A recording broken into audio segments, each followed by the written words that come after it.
Good morning, boys and girls. Welcome in agriculture class. We are discussing every day topics on agriculture subject, and chapter 6 is under process. Chapter 6 of 6th mark,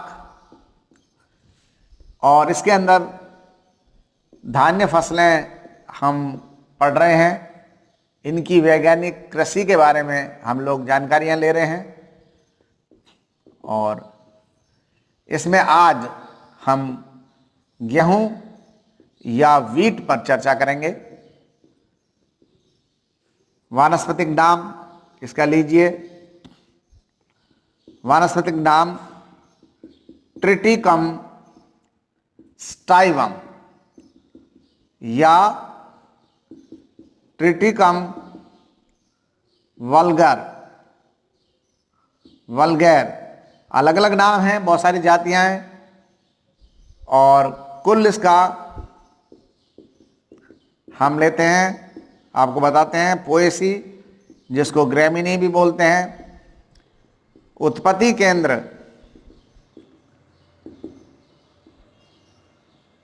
पूर्वी Europe और दक्षिणी पश्चिमी Asia. महत्व या सामान्य जानकारी यदि आप इसकी जानना चाहें तो यह बहुत ही प्रमुख खाद्यान्न है। जैसे राइस है, वैसे ये बहुत ही प्रमुख खाद्यान्न है, और इसको अन्न का राजा भी बोलते हैं। गेहूं को अन्न का राजा भी बोलते हैं। इसमें 60 से 70% तक कार्बोहाइड्रेट पाया जाता है। इसमें ग्लूटीन नाम की बहुत ही बढ़िया प्रोटीन पाई जाती है, जिससे चपातियाँ वगैरह आसानी से बनाते हैं। चपाती, रोटी, ब्रेड, सूजी, मैदा इसके से बनता है। ये ग्लूटीन की वजह से ये चपातियाँ इसकी फूलती भी है। राइस में ग्लूटीन नहीं होता है, इसमें ग्लूटीन पाया जाता है। ये पशु चारे के रूप में इसकी खली काम इसका जो होता है पशु चारे के रूप में, और इसके आटे से हलवा, गलवानी,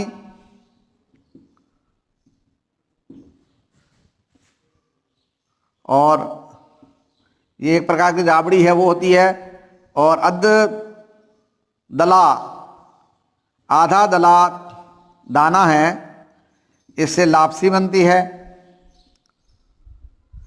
कई प्रकार के मिष्टानों में भी इसका आटा काम में लिया जाता है। यह इसकी सामान्य जानकारी है। इसके लिए हम किस प्रकार से वैज्ञानिक कृषि करेंगे, वैज्ञानिक खेती बता रहा हूं मैं आपको। साइंटिफिक कल्टीवेशन, तो खेत की तैयारी,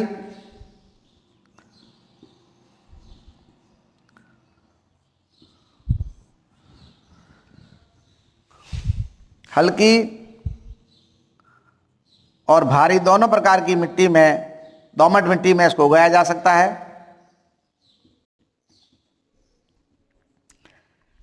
6 से 7 जुताइयां आप हल्की मिट्टी में कर दीजिए, भारी मिट्टी में 3 से 4 कर दीजिए। उल्टा लिख दिया मैंने। मिट्टी को भुरभुरा बना दो। किससे बनेंगे? वही देसी हल से, हैरो से, कल्टीवेटर से इसको आप मिट्टी को भुरभुरा बनाइए। फिर इसके ढेले तोड़ करके और पाटा लगाकर मिट्टी को समतल कर दीजिए।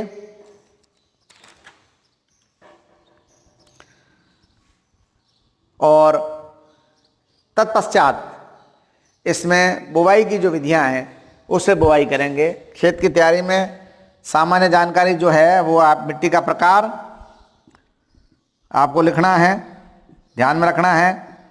फिर मिट्टी की पीएच, तापमान और वार्षिक औसत वर्षा, ये 4 बिंदु हर प्रकार की फसल जब आप ध्यान में रखते हैं उसमें इनका आपको विवरण ध्यान में रखना है। तो मैंने आपको बताया कि कैसी मिट्टी आपको लेनी है ना, हल्की या भारी दोमट मिट्टी जिसको आपने भुरभुरा बनाया है उसको। पीएच 6.5 से 7.5, और यह स्यालू फसल है यानी कि रबी फसल है। रबी फसल है। अक्टूबर नवंबर में इसकी बुआई, अगेती बुआई अक्टूबर में, और नवंबर में के लास्ट वीक में इसकी पछेती बुआई। अक्टूबर नवंबर में इसको उगाया जाता है। यानी इसका तापमान जो है वो कम 10 से 15 डिग्री सेल्सियस, इससे भी बिलो है ना, इससे भी कम तापमान इसके अंकुरण के लिए तथा पुष्पन के लिए आवश्यक है। और ये किन क्षेत्रों में उगाई जाती है जिसकी वार्षिक औसत वर्षा 75 या 80 से 90 mm हो, इसमें यह उगाई जाती है। ये आपको विवरण सामान्यतः किसमें करना है, खेत की तैयारी में करना है। उन्नतशील किस्में आप देख लीजिए कौन कौन से आपको लेनी है काम में। बीज और बीज उपचार से पहले बीज और बीज उपचार ले लेता हूं। बीज और बीजोपचार, इसमें आपको कितनी मात्रा प्रति हेक्टर बीज की लेनी है और बीज को किस प्रकार से उपचारित करना है। तो सिंचित और असिंचित क्षेत्रों में 100 केजी प्रति हेक्टर क्षारीय तथा लवणीय मिट्टी में 115 केजी प्रति हेक्टर बीज की मात्रा आपको काम में लेनी है। ठीक है। और इस बीज को आप उगाने से पहले उपचारित करेंगे, क्योंकि बहुत कुछ संभावना है कि इसमें बीज इन्फेस्टेड हो। सर्टिफाइड बीज आपने लिया है नो डाउट, लेकिन उसके बाद भी आपको यदि बीज को उगाना है तो इसका बीजोपचार करना है। आपने बीज की मात्रा ली है, आपने बीज दर। यदि आप डिबलर से बुआई करते हैं, ये सामान्य बुआई पर, और यदि डिबलर से बुआई करते हैं तो बीज की मात्रा जो है वो हम घटा देते हैं। 40 से 45 केजी प्रति हेक्टर काम में लेना है। लेकिन ये जो भी बीज आप काम में ले रहे हैं इसको 20% नमक के घोल में उपचारित करते हैं। नमक के घोल में इसको डाला जाता है, 20 से 20% नमक के घोल में। और फिर नमक के घोल से ही काम नहीं चलेगा। 2.5 केजी ये थायरम, या 1.5 से 2.5 कर दें, ये 3 केजी कार्बोजेंडम, इससे बीज को उपचारित करना है। तो ऐसा करने से कवक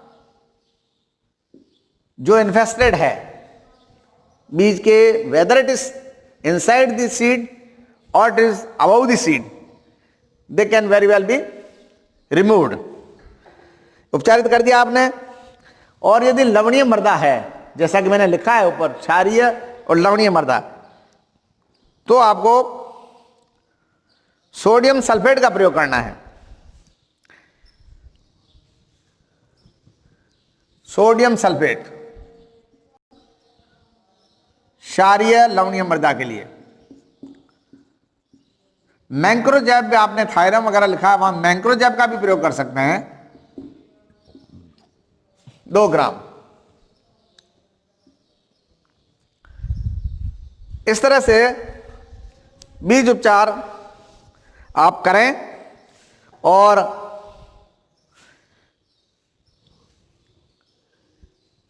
अच्छी उपज और अच्छे अंकुरण के लिए एज़ोटोबैक्टर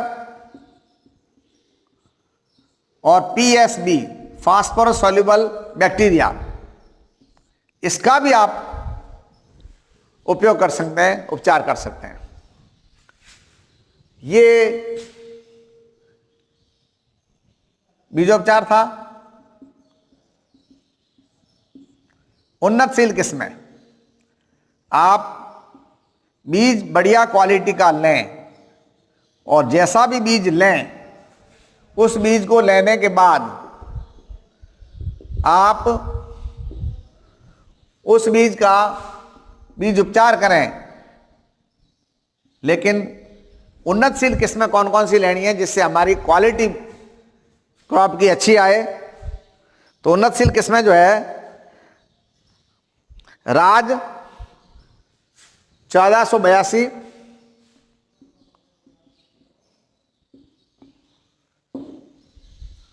ये वैरायटी का नाम है राजस्थान 1482, 3077, 3765, 3077, 3765, ये आपने उन्नतशील किस्म की एक टाइप लिखी है। ये वैरायटीज के अलग अलग नाम हैं। HD 8687 और HI HD 8687 और HI 1077, ये भी उन्नतशील किस्में हैं जो सामान्यतः गेहूं की बुआई में काम में ली जाती है। बीज की बुआई पे ध्यान दें। बीज बुआई में क्या ध्यान में रखना पड़ता है, यह भी आपको पहले मैं बता चुका हूं कि बुआई का तरीका, नंबर 1 बुआई का समय, फिर पौधे से पौधे के बीच की दूरी, कतार से कतार के बीच की दूरी और बीज बोने की गहराई, ये सारी बातें ध्यान में रखनी है। बुआई का समय जैसा कि मैं आपको बता चुका, अगेती किस्में हैं तो अक्टूबर का प्रारंभ और पछेती किस्में हैं तो नवंबर का एंड, इसमें बुआई की जा सकती है। और पौधे से पौधे के बीच की दूरी 10 से 12 सेंटीमीटर और कतार से कतार के बीच की दूरी 20 से 22 सेंटीमीटर। बीज गहरा बोया जाता है 3 से 5 सेंटीमीटर। बुआई का तरीका डिबलर से या सामान्य जोत से, पंक्तियों में छिड़ककर या पंक्तियों में। आइए आगे देखते हैं खाद और उर्वरक को। खाद और उर्वरक,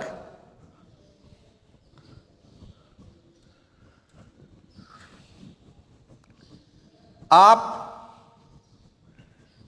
मृदा की टाइप को आपने देख लिया, लेकिन उसके बाद हमें यह भी ध्यान में रखना है कि यदि किसी प्रकार के पोषक तत्व उसके अंदर कम हैं तो पोषक तत्वों की भरपाई के लिए हमारे को खाद भी देनी पड़ती है। खाद एवं उर्वरक में सड़ी गोबर की खाद,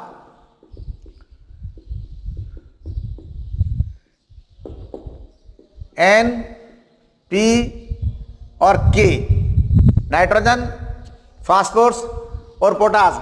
सड़ी गोबर की खाद जो है वो जिस वक्त हम जुताई करते हैं उस वक्त डाल दी जाती है। ये आपको ध्यान रखना है। 15 से 20 टन,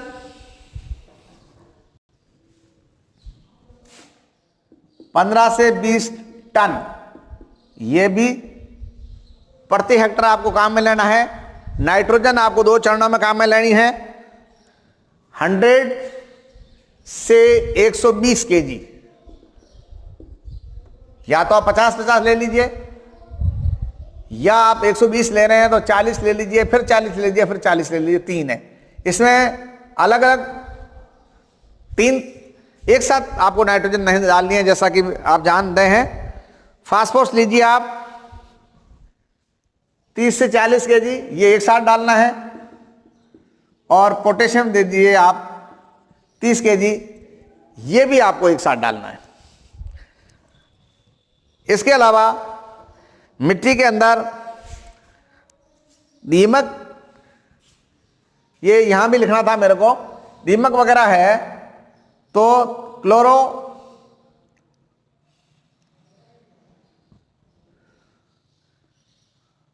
फ्यूरॉन, इसकी भी पूरा ही करते हैं, मिट्टी के अंदर इसको डालते हैं, है ना। इसको आपको ध्यान रखना है। मिट्टी में आपने जो कवक डाला है, मैंक्रोजब वगैरह, उसको थायरम, कार्बोनिजम, मैक्रोजब, ट्राइकोडर्मा भी ले सकते हैं, ट्राइकोडर्मा और क्लोरोफोरफास्फोन, क्विनोलफॉस, क्विनोलफॉस ये दीमक के लिए क्विनोलफॉस, और क्लोरोफ्यूरॉन भी बोलते हैं उसको। चलिए अगला बिंदु, सिंचाई। गेहूं में सिंचाई की 6 क्रांतिक अवस्थाएं पाई जाती है और सभी क्रांतिक अवस्थाओं पर गेहूं को सिंचित करना पड़ता है। फूटान के समय, कल्ले फूटान का समय हो गया, पुष्पन के समय, फूटान के समय, पुष्पन के समय, उसके बाद में बालियां लगते जब आता है उसमें, उसके समय, दाने बनते समय और दानों में दूध आते समय, ये सारी क्रांतिक अवस्थाएं हैं। इसमें आपको सिंचाई आवश्यक रूप से करनी है। और हल्की मिट्टी में आप 6 से 8 सिंचाइयां करें और भारी मिट्टी में 4 से 6 सिंचाई करें। हल्की मिट्टी में ज्यादा सिंचाई की जाती है क्योंकि पानी का प्रवाह ज्यादा हो जाता है, भारी मिट्टी प्रवाह रोकती है, इसलिए इसमें कम की जाती है। खरपतवार उन्मूलन,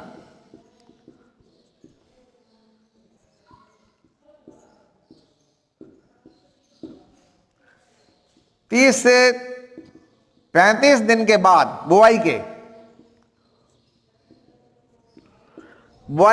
30 से 35 दिन बाद खरपतवार का नियंत्रण करने के लिए आपको निराई गुड़ाई करनी है। निराई गुड़ाई करनी है, उसमें आपको अवांछित जो भी क्रॉप दिखाई दे रही है उसको हटाना है। और निराई गुड़ाई के दौरान इस चीज का भी ध्यान रखना है आपको कि यदि हमने जो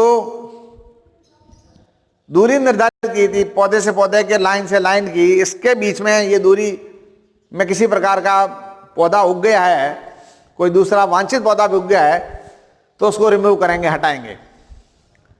और अन्यथा आपको बाकी जो अवांछित फसल है वो तो हटानी चाहिए। इसके अलावा आप खरपतवार नाशी 2,4-D डाइक्लोरो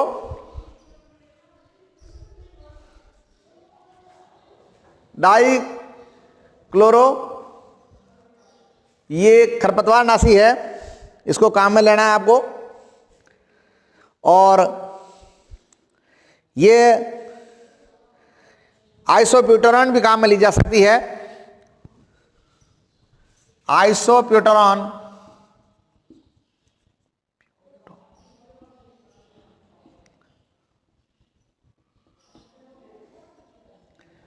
ये खरपतवार नाशी 45 डेज के बाद में काम में ली जा सकती है। आइसोप्यूटेरॉन प्यूटेरॉन भी काम में ले सकते हैं। ये 800 ml प्यूटेरॉन प्यूटोरॉन 1200 ml ये काम में ली जा सकती है। ये रासायनिक खरपतवार उन्मूलन के लिए है। चलिए, पादप व्याधियां।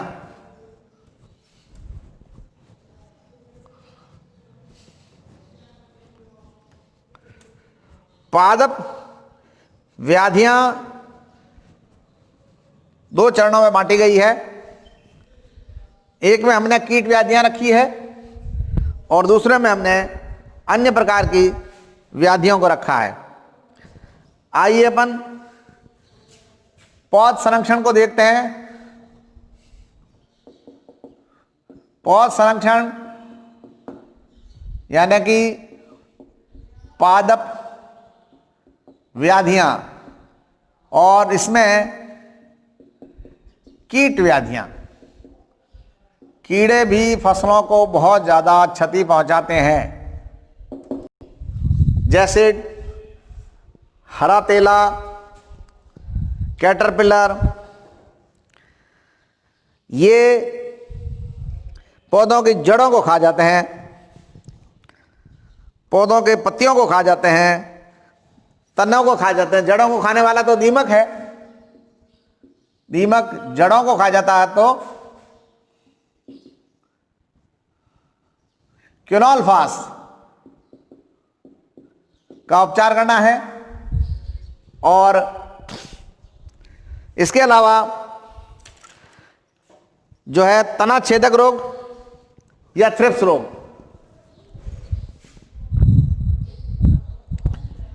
तना छेदक रोग, थ्रिप्स रोग, इसमें कीट का लार्वा या कीट का वयस्क या निम्फ ये मुलायम वायवीय भागों को कुतर के खा जाते हैं, तने को खोखला बना देते हैं और उसके अंदर घुस जाते हैं, जिससे यह पौधा है वो झुक जाता है। माइट्स वगैरह, मोयला, ये सारे। तो मोनोक्रोटोफास 30 mg, मोनोक्रोटोफॉस 30%, 1200 ml दवा 1 लीटर पानी में घोल करके इसका छिड़काव करना चाहिए। इसके अलावा डाइमिथाइट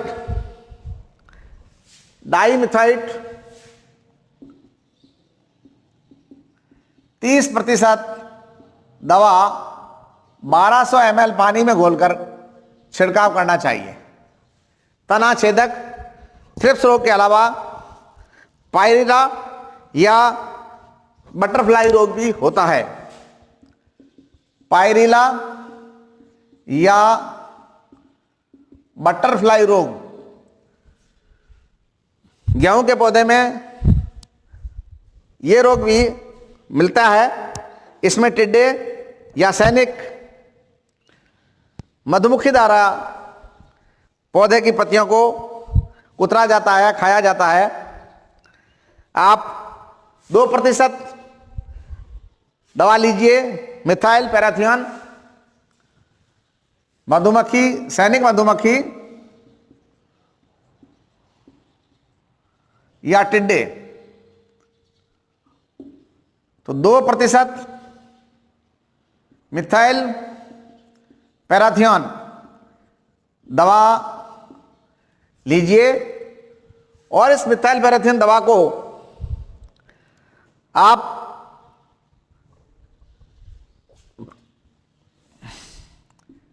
24 किल्ला इसकी मात्रा ले लीजिए। इसका आप छिड़काव करिए इस रोग के निदान के लिए।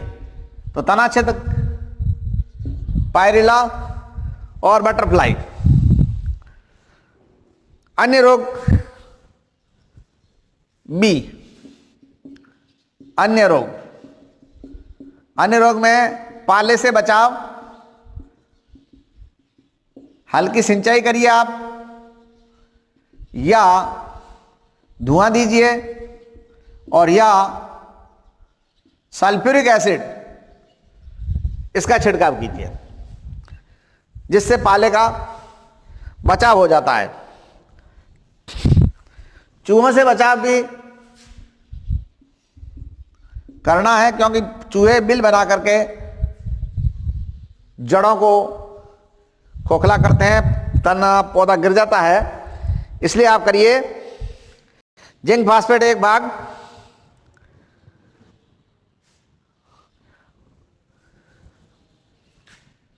जिंक फास्फेट 1 भाग, आटा 47 भाग, तेल मूंगफली का लें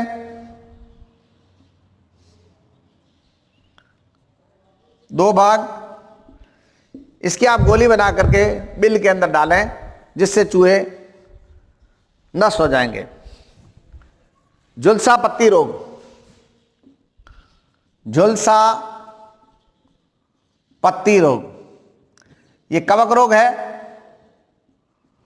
और इसमें पत्तियां मुरझाने लगती है, झुलसने लगती है।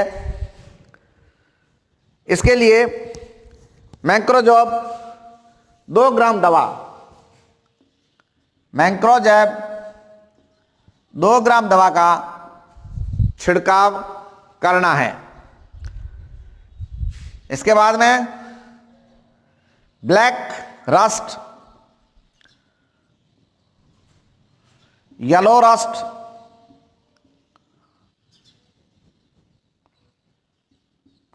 या ब्राउन रस्ट, यह अलग अलग प्रकार से गेहूं के पौधे पे मिलती है। This is very very important, करोड़ों टन फसल को खराब करती है। पक्सिनिया ग्रैमिनिस कवक है, इसकी अलग अलग जातियां, पक्सिनिया ग्रैमिनिस ट्रिटिसाई, पक्सिनिया ग्रैमिनिस रिकोंडेंटा, ये अलग अलग जातियां हैं, स्पीसीज हैं। यह ब्लैक रस्ट तो करती है पक्सिनिया ग्रैमिनिस ट्रिटिसाई। करोड़ों टन फसल से खराब होती है। ये पत्तियों के ऊपर धब्बे पड़ जाते हैं, काले रंग के, भूरे रंग के, और सिल्वरी आपको दिखाई देता तने का भाग, धारियां पड़ जाती है, जिससे गेहूं की क्वालिटी खराब हो जाती है और उसका क्वांटिटी भी कम होने लगती है। इसके लिए हमारे को बहुत ही सावधानी ये रखनी है कि ये रोग जो है ये आपको जनवरी के आसपास, आपने बुआई करी है अक्टूबर नवंबर में, ये जनवरी के प्रारंभ में ये रोग आपको यूरिडोस्पोर, इसके रोग जनक हैं। यूरिडोस्पोर के रूप में इनोकुलम आता है। ये कैसे आता है ये आगे वाली क्लासों में आप पढ़ेंगे। इस यूरिडोस्पोर को आपको रोकना है तो कॉपर कवकनाशी को काम में लेना है, या आप फसल चक्र अपनाना है, और या प्रतिरोधी इसमें काम में लेनी है। ये बहुत ही महत्वपूर्ण रोग जो है गेहूं पे मिलता है। गंधक का चूर्ण 25 kg,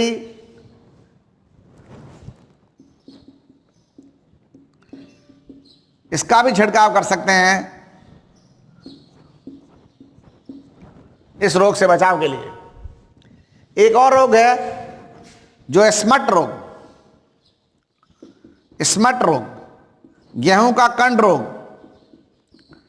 गेहूं का कंड रोग, यह अस्टिलागो नूडा वैरायटी ट्रिटिसाई, इसके द्वारा फैलता है। कवक रोग है ये भी। इसमें जो गेहूं की बाली है वो वक्रित हो जाती है। इसके दाने हैं, इसमें काली चूर्णिल सहती भर जाती है, दाने बिल्कुल खराब हो जाते हैं, दाना दाना नहीं रहता है, इसमें काली चूर्णिल सहती भर जाती है, पूरा का पूरा सिट्टा है वो खराब हो जाता है। तो इसकी रोकथाम के लिए आपको बुआई से पहले बीजों को बीटा बैग्स घोल में रखना पड़ता है, बीटा बैग्स के घोल में, और फिर उसको काम में लेना है।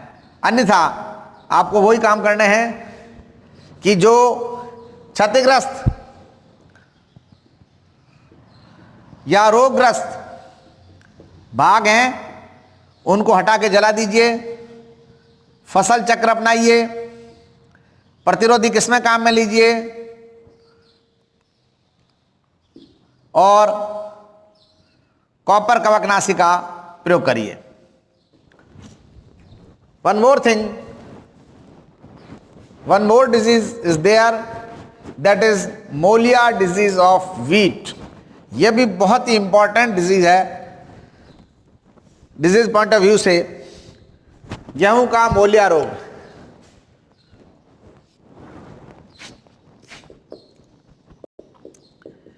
गेहूं का मोलिया रोग यह फैलता है निमेटोड से प्लस जीवाणु से।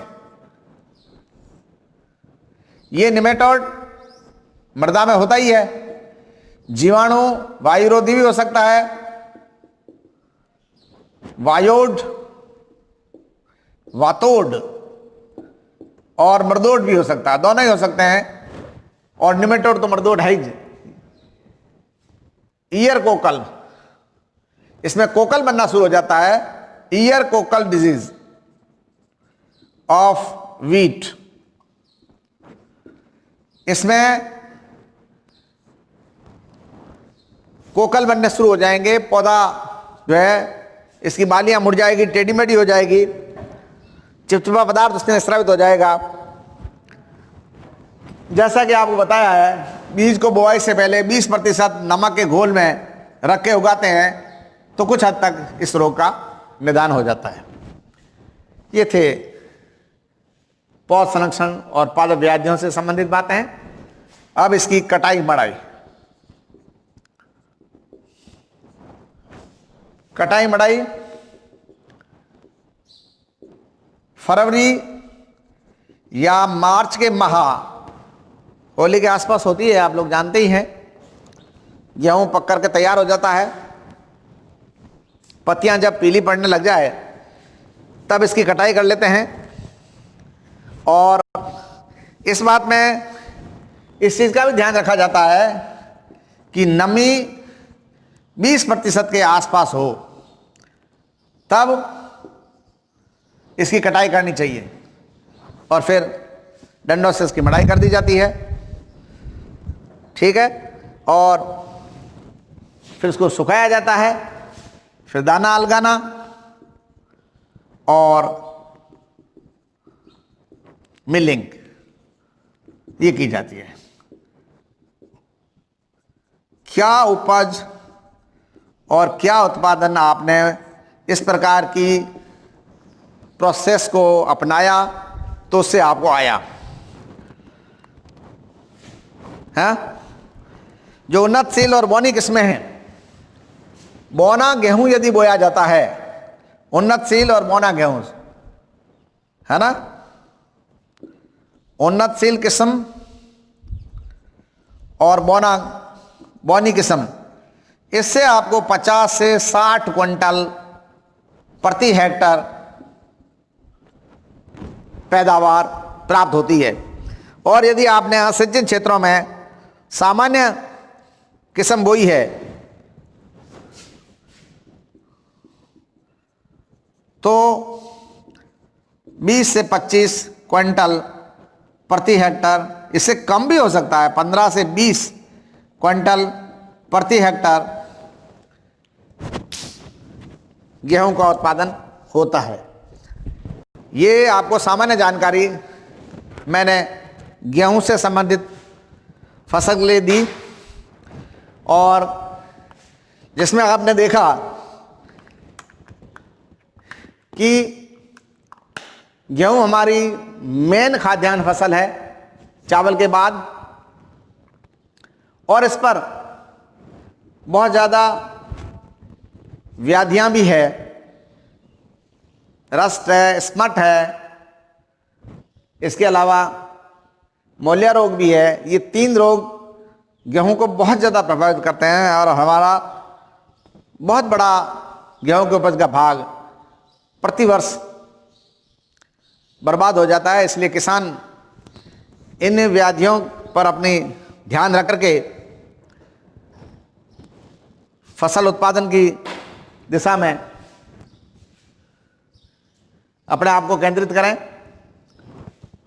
तो बहुत कुछ हम अपनी फसल के उत्पादन में फायदा ले सकते हैं। ये 5वीं धान्य फसल थी। एक धान्य फसल और रही है आपको पढ़ानी, जिसका नाम है जौ, बारले, है ना। जवार आपको बता दी मैंने, अब जौ रही है, उसके बाद ये धान्य फसलें सारी हो जाएगी। प्रोसेस जो चल रहा है उसको आप ध्यान में दीजिए, है ना।